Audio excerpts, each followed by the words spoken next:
नमस्कार। आजच्या कवितेचं नाव आहे उपवास। उपवास कर, उपाशी राहू नकोस। इतरांचं पोट भरून स्वतः देखील पोटभर खा। आणि हो, वजन कमी जास्त होण्याचा विचार न करता मस्त जगत राहा। गरबा खेळ नुसतीच गिरकी घेऊ नको संसाराच्या चक्रविवाहात। कसं होईल काय होईल फेकून द्यायला शिक, स्वाहा म्हणायला शिक भूतकाळाच्या डोहात।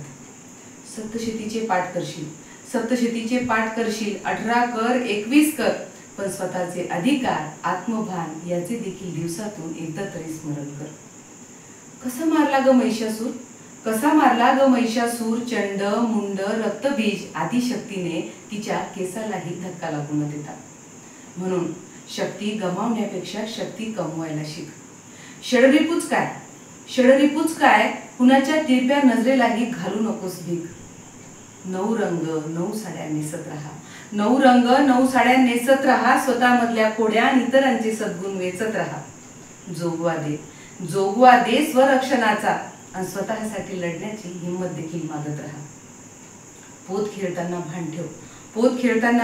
भान ठेव, याच आगीमध्ये भस्मसात झाल्या पाहिजे वासनांध नजरा। स्वातंत्र्यासाठी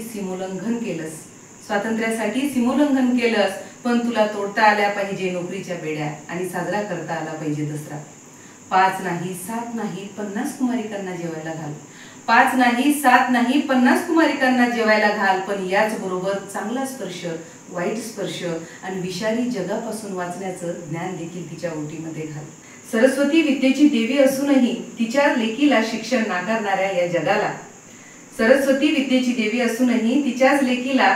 नाकारणाऱ्या या जगाला मुलींच्या शिक्षणासाठी लढणारी सावित्री सहन झाली नाही।